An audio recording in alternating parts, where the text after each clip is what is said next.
Lord. खुदावंद यीशु मसीह के सामर्थ्य जिंदा जलाली नाम में आप सबको जय मसीह की। हालेलुया।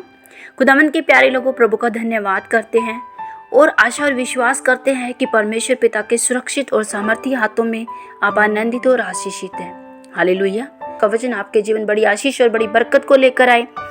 जी मेरे भाई बहनों, आइए हम आज का वचन लेते हैं। आज का वचन प्रेरितों अध्याय 28 उसकी हम चौथी आयत को लेंगे और आज के वचन से हम जानेंगे कि कैसे बुरे समय और अच्छे समय में लोगों का व्यवहार बदलता है।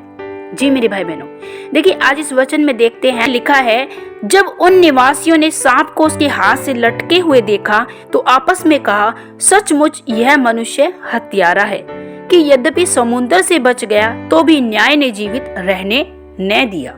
हालेलुया।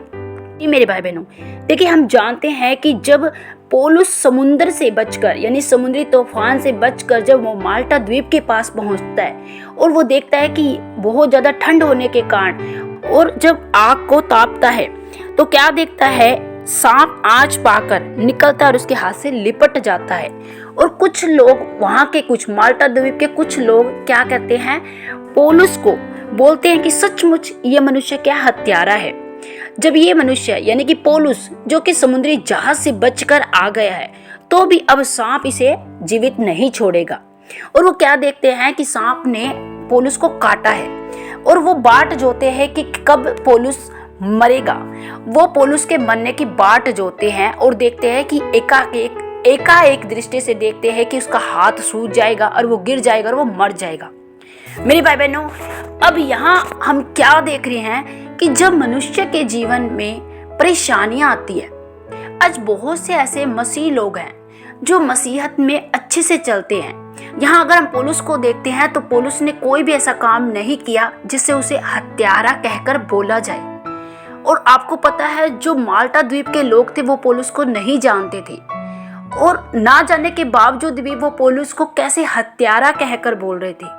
मेरे भाई बहनों, ऐसे ही बहुत से ऐसे मेरे भाई बहन हैं जो मसीह में अच्छे से चलते हैं और बहुत से ऐसे लोग जो उन्हें जानते भी नहीं है मसीहत के बारे में, और फिर भी यदि उनके जीवन में कुछ परेशानियां आ जाती है, जैसे कि कुछ अन्य जाति लोग मसीह लोगों को यदि उनके घर में बीमारी आ जाती है तो वो कैसे कहते हैं, कैसे उनको पापी बोल देते हैं, उनको बहुत से तरीकों से उनको बुरा भला बोलते हैं।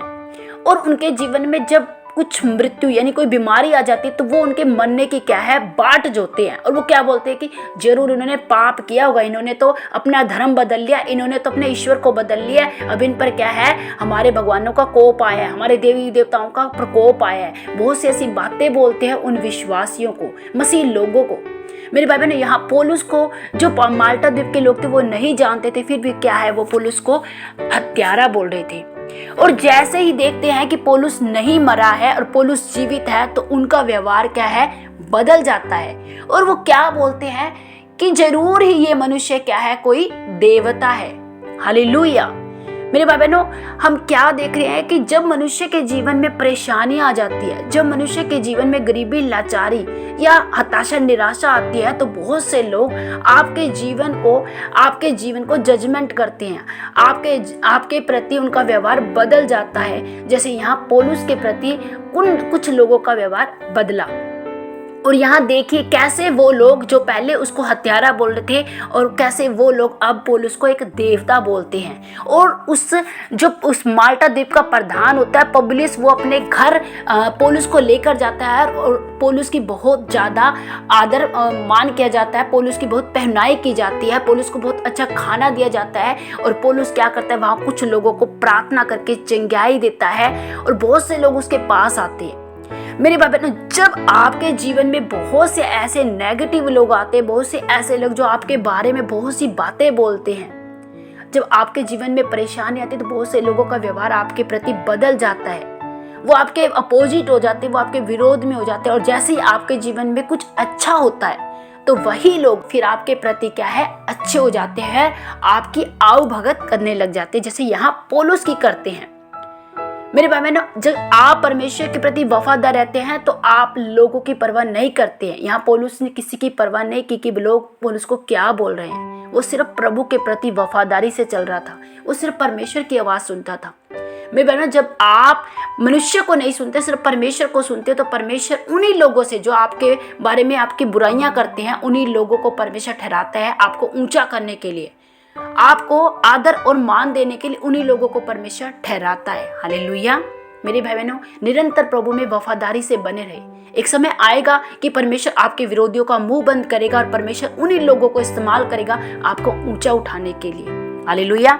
आइए हम प्रार्थना में चलते हैं। सर्वशक्तिमान मेरे जिंदा जीवित प्यारे पिता, मैं तेरा धन्यवाद करती हूँ, राजाओं के राजा, महान सामर्थी परमेश्वर खुदावंद पिता, मैं आज के दिन के लिए आपका धन्यवाद करती हूँ। प्रेमी पिता, मैं अपने तमाम प्यारे भाई बहनों को तेरे पवित्र सामर्थी हाथों में सौंपती हूँ। खुदावंद तेरा आत्मा मेरे इन प्यारे भाई बहनों को छुए पिता परमेश्वर, राजाओं के राजा पिता परमेश्वर। यदि आज पिता परमेश्वर इनके जीवन में पिता परमेश्वर विरोधता को सहे मेरे प्यारे प्रभु, चाहे वो लोग उनके घर के हो प्रभु, चाहे वो लोग उनके आस पड़ोस के, उनके कस्बे नगर क्षेत्र के हो प्रभु, जिनके रिश्तेदार, उनके पड़ोसी हो पिता परमेश्वर, चाहे कोई भी कैसे भी मनुष्य क्यों ना हो मेरे प्यारे प्रभु पिता, मेरी आपसे प्रार्थना है प्रभु, मेरे इन तमाम भाई बहनों को प्रभु बल दीजिए, हियाव दीजिए प्रभु, और ये निरंतर प्रभु पौलुस की तरह प्रभु अपनी दौड़ को पूरा करने वाले बने मेरे परमेश्वर पिता, ये निरंतर आपके पीछे चलने वाले बने मेरे प्यारे प्रभु खुदावन। इनकी खोज सिर्फ आपके पास हो प्रभु, ये लोगों को ना सुने, सिर्फ ये आपको सुनने वाले बने मेरे परमेश्वर पिता प्रभु। आप इन पर दया का हाथ रखिए प्रभु, ये सेम न रहने पाए प्रभु, जिनका जीवन सेम न रहने पाए पिता परमेश्वर प्रभु। जो लोग प्रभु आज इनकी बुराई करते प्रभु, मेरा विश्वास है प्रभु वो लोग ही पिता परमेश्वर इनका आदर मान सत्कार करेंगे, वो लोग ही प्रभु इन्हें ऊंचा उठाएंगे यीशु के नाम में पिता।